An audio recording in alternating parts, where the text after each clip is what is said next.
Le sida, syndrome d'immunodéficience acquise, est une maladie causée par le virus d'immunodéficience humaine, VIH. Elle s'attaque au système immunitaire qu'elle affaiblit considérablement, à tel point que toute infection anodine peut devenir fatale.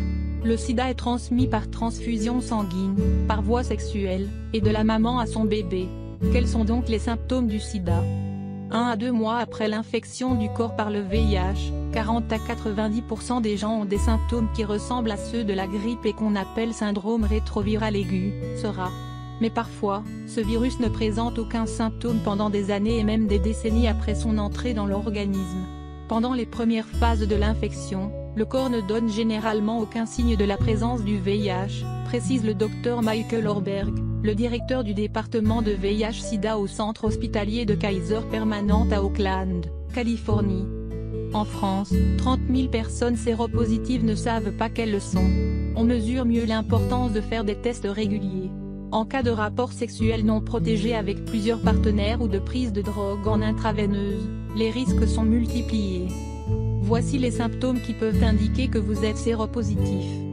La fièvre. L'un des premiers signes du SRA peut être une température légèrement élevée, qui atteint les 38,5 degrés Celsius. Elle est généralement accompagnée par d'autres symptômes anodins tels que la fatigue, le gonflement des glandes lymphatiques et un mal de gorge. À ce stade, le virus se déplace avec la circulation sanguine et commence à se multiplier, dit Dr Carlos Malvestuto, professeur en maladies infectieuses et immunologie au département de médecine à l'Université de médecine de New York. Quand cela arrive, c'est qu'il y a une réaction inflammatoire induite par le système immunitaire. La fatigue. La réponse inflammatoire générée par le système immunitaire assiégé peut aussi causer un état de fatigue et de léthargie.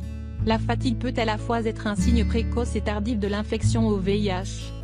Ron, un directeur exécutif du Midwest âgé de 54 ans, a commencé à s'inquiéter pour son état de santé quand il a soudainement respiré difficilement. Tout ce que je faisais me coupait le souffle. Avant, je marchais jusqu'à 5 km par jour. Ron avait été positivement diagnostiqué 25 ans avant de se sentir aussi fatigué. Douleurs musculaires et articulaires. Le SRA est souvent confondu avec la grippe, la mononucléose ou une autre infection virale, syphilis ou hépatite par exemple. Les symptômes suivants sont similaires. Douleurs musculaires et articulaires. Gonflement des glandes lymphatiques. Les nœuds lymphatiques, faisant partie du système immunitaire, ont tendance à s'inflammer en cas d'infection. Ils se situent généralement au niveau des aisselles, de l'aine et du cou. Maux de tête et de gorge, toux sèche. Maux de tête, maux de gorge et toux sèche persistantes peuvent être également des symptômes du SRA. Le dépistage reste recommandé, notamment en cas de comportement à risque et si les traitements habituels s'avèrent inefficaces. Éruptions cutanées. Les éruptions cutanées peuvent survenir dans les premières comme dans les dernières phases de l'infection. Pour Ron, c'était un autre signe qui indiquait qu'il ne souffrait pas d'allergie ou de rhume ordinaire. Elles ressemblaient à des furoncles, avec des zones rouges sur les bras, et qui démangent. Ces éruptions peuvent aussi apparaître sur le tronc, et si elles ne sont pas facilement expliquées ou traitées, un test de VIH s'impose, dit Dr Orberg. Nausées, vomissements et diarrhée. 30 à 60% des personnes séropositives souffrent, pendant les premières phases de leur maladie, de nausées, de vomissements et de diarrhée, dit Dr Malvestuto. Ces symptômes peuvent également apparaître suite à la thérapie antirétrovirale, ou dans une phase avancée de la maladie. Une infection opportuniste peut causer ces troubles. Selon le Dr Orberg, une diarrhée qui ne guérit pas et qui ne répond à aucune forme de traitement peut être un signe de la maladie.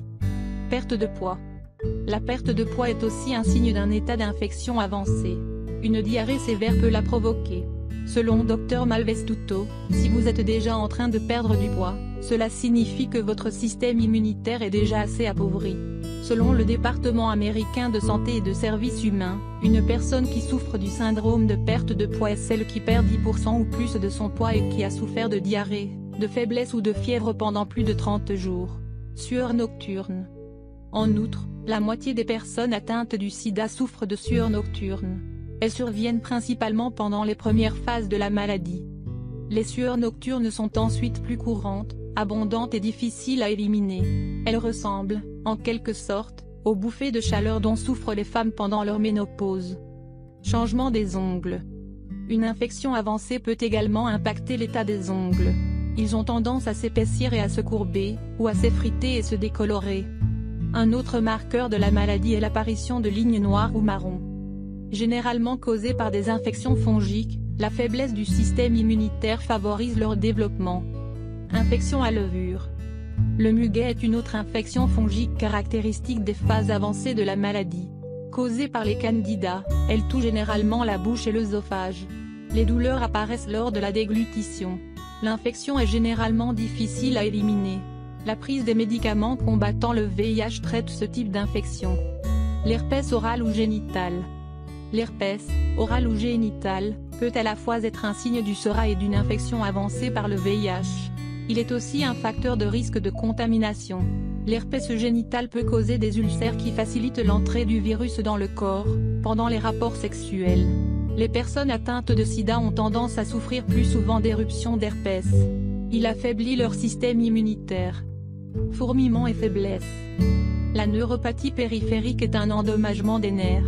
Elle se traduit par un engourdissement et des fourmillements aux mains et aux pieds, signe de l'avancement de la maladie. Elle apparaît également chez les personnes qui souffrent de diabète incontrôlé. Ces symptômes peuvent être soulagés par des analgésiques ou des anticonvulsivants.